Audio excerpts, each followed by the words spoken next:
दोस्तों, social media पर एक जर्नलिस्ट अभिषेक आनंद जर्नलिस्ट ने लिखा कि जरूरी नहीं है युद्ध जरूरी ही हो, सरकारें अपने फायदे के लिए भी युद्ध करती हैं, उसे बस एक बहाना चाहिए, ना तो वो क्रिएट भी कर सकती हैं। गाजा में फिलहाल नरसंहार हो रहा है, इजराइल के हमले में महिलाएं बच्चे मर रहे हैं। चेतावनी, वीडियो जो है बहुत बेहवा है। जब भी मानवता शर्मसार होती है और सियासत के लिए दंगे होते हैं और सियासत के लिए कार्रवाइयां होती हैं, चाहे वो सियाचिन हो या वो स्ट्राइक हो या वो आईएसआई का हमला हो, मायने सब रखते हैं। ये वही प्रधानमंत्री मोदी हैं जिन्होंने अटल बिहारी वाजपेयी जिन्होंने भाषण दिया था, एक ऐतिहासिक भाषण जिसमें फिलिस्तीन की जमीन वापस करने के लिए अपील की थी। लेकिन यहां ऐसा क्या कुछ बदल गया कि बहुत कुछ लगता है शायद बदल गया। लेकिन आज जिस तरह से हमारा हिंदुस्तान का मीडिया सवाल जवाब बहस और सारी चीज चला रहा है, क्या उसके बारे में हमें सोचने का हक नहीं है?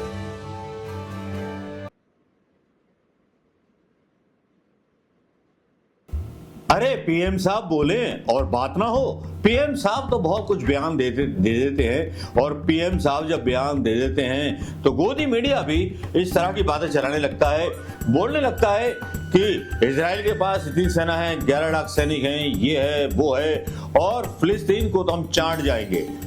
लेकिन क्या दोस्तों, जिस तरह से यूक्रेन की एक समस्या खड़ी हुई है जहां पर यूरोपियन कंट्रीज अपना दबदबा चाहते हैं, क्या एक बार फिर फिलिस्तीन के मसले पर ज्यूइश और मुसलमानों के बीच एक ऐसा संघर्ष देखने को मिलेगा जिसका फायदा प्रधानमंत्री मोदी उठाने की बात सोच रहे हैं? प्रधानमंत्री मोदी मणिपुर के बारे में तो कोई बात नहीं करते हैं, लेकिन ज्यूइश उनके लिए बड़े इंपॉर्टेंट हैं। अपने घर में लगी हुई आग और भाई साहब बोलेंगे जाके बाहर, और मीडिया भी वही समाचार चला रहा है जो प्रधानमंत्री मोदी ने बोला। जरा तशरीफ लाइए हमारे चैनल पर अंजना ओम कश्यप को, ऐसे पत्रकार को जिसको फैक्ट्स डालने चाहिए फिलिस्तीन और इजराइल के बारे में, जिसको फैक्ट्स डालने चाहिए मणिपुर के बारे में, लेकिन वो बिके हुए वो तवायफ हैं, वो खबरें तवायफ हैं जो घुंघरू पहन के नाचती हैं मोदी के दरबार में। तो आप सुनिए जलवा कि आज के डिबेट में अंजना ओम कश्यप ने अपनी पत्रकारिता के साथ कितनी गद्दारी की। फोर्स के जवान हैं, 2000 से ज्यादा टैंक्स हैं और करीब 240 जंगी जहाज हैं। अब आपको बताते हैं कि दुनिया के कौन से देश इजराइल के साथ खड़े हैं और कौन कौन हमास के साथ। अमेरिका, भारत, ब्रिटेन, फ्रांस, ये तमाम देश इजराइल के साथ हैं। वहीं ईरान, कतार, लेबनान, पाकिस्तान हमास के साथ खड़े हैं। और हमास के आतंकियों ने जो करतूतें की है बीते 2-3 दिन में, उसकी तस्वीरें आपने देखी ही होंगी। कैसे उन्होंने इजरायली महिला सैनिकों को, आम इजरायली महिलाओं के शरीर को एक तरह से फतेह की निशानी बनाकर धार्मिक नारे लगाए। और ये शर्मसार करने वाले वीडियो सोशल मीडिया पर पूरे विश्व में पहुंचे। लेकिन इसके बावजूद कुछ ऐसे मुल्क हैं जो हमास के साथ खड़ा दिखाई दे रहे हैं। अब आपको बताते हैं इजराइल के प्रधानमंत्री ने क्या चेतावनी दी है। उन्होंने कहा कि उन शहरों को मलबों में तब्दील कर देंगे जहां हमास छिपे हैं, हमास की क्षमता को वो खत्म करेंगे, आर या पार की स्थिति है। साथ ही हम आपको जंग के अपडेट्स भी बता रहे हैं, जिसमें सबसे अहम यह है कि इजराइल के 800 लोगों की अब तक इस हमले में जो हमास की तरफ से की गई है, 800 लोगों की मौत हो चुकी है। गाजा पट्टी पर हवाई हमले जारी है जो इजराइल इस वक्त कर रहा है।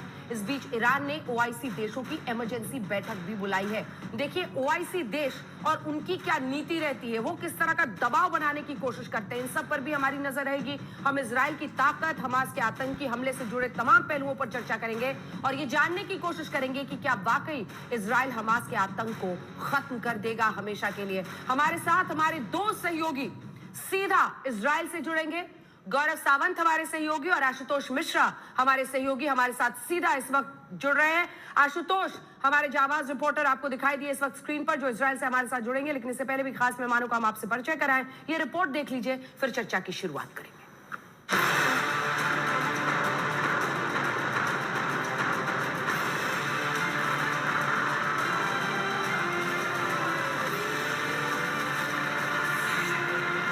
ड्रोन की खामोश मगर खतरनाक उड़ान, रॉकेट के हमले और फिर जमींदोज होती इमारतें। गाजा में इजराइल और फिलिस्तीनी समूह एक दूसरे के इलाकों पर ताबड़तोड़ रॉकेट दाग रहे हैं। पिछले 3 दिन से चल रहे युद्ध में अब तक 1100 से ज्यादा लोग मारे जा चुके हैं। 1973 के बाद से इजराइल के खिलाफ यह अब तक का सबसे घातक हमला है। लिहाजा इजराइल ने अब तक की सबसे बड़ी चेतावनी जारी की है। इजराइल के प्रधानमंत्री बेंजामिन नेतन्याहू ने कहा है कि जहां कहीं भी हमास तैनात है, छिपा हुआ है या ऑपरेशन कर रहा है, उस शहर को हम मलबे में तब्दील कर देंगे। אזרחי ישראל, אנחנו במלחמה, לא במבצע, לא בסבבים, במלחמה. הבוקר חמאס פתח במתקפת פתע רצחני נגד... अंजना ओम कश्यप वैसे तो गद्दारी नहीं करती थी। 2014 के आसपास बड़ी अच्छी खबरें सुनाती थी, विदेश नीति पर भी बोलती थी, भारत सरकार के लिए हुए फैसलों पर भी बोलती थी, सब पर बोलती थी।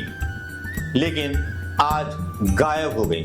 वो केवल वही बयान देती हुई नजर आई कि भाई जो मोदी सरकार बोल रही है वही बात हम बोलेंगे।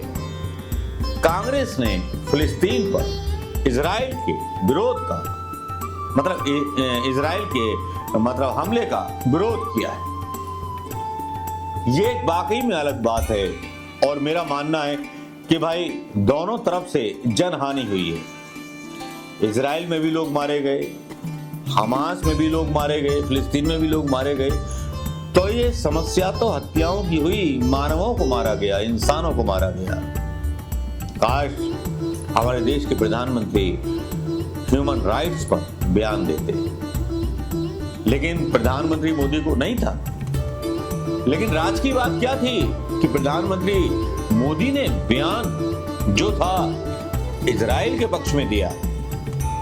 उसकी कहानी जब खुल जाती है, जब इजराइल के राजदूत का एक वीडियो आ जाता है और जिसमें इजराइल का राजदूत दावा करता है The Haifa port event, I think, is a very important event. Haifa is a strategic port for Israel, and the fact that we are really depositing it in the hand of an Indian company, an important Indian company like Adani, I think it's a symbol of the trust between our peoples and the cooperation.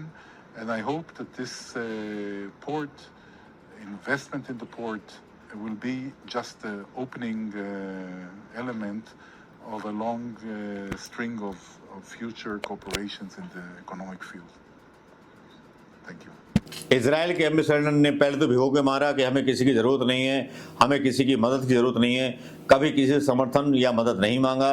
जो अंधभक्त India में Israel चिल्ला रहे थे, उनकी बात समझ में आ गई हो तो बता दे। उनके विदेश मंत्री ने बोला और उसके बाद सबसे खतरनाक चीज जो आई सामने वो ये आई ने अदानी को अपना हाइफा पोर्ट दे दिया। ये भी बयान आया। बड़ी मुश्किल में नजर आते हैं जब ये चीजें आती हैं सामने। इजराइल ने दोस्ती निभाते हुए प्रधानमंत्री मोदी के साथ सूर्य प्रताप IAS ट्वीट करते हैं, अपने सबसे बड़े बंदरगाह हाइफा अदानी को सौंप दिया है। तब तो इजराइल का समर्थन बनता है। देश से पहले दोस्त भारत की नई कूटनीति है। और सुनिए इजराइल के एम्बेसडर क्या कह रहे हैं, ये आपने सुन लिया होगा। बोलिए भारत माता की जय, बोलो भगवान शंकर की जय, बोलो बम बम बोले, बोलो जय श्री राम। ये है प्रधानमंत्री का वो असली चेहरा जो बिना किसी व्यापार के किसी देश से बात नहीं करता। ये है वो प्रधानमंत्री जो अपने इशारों पर मीडिया को चलाते हैं, अपने इशारों पर सारी चीजें सेट करते हैं। नमस्कार, जय हिंद दोस्तों।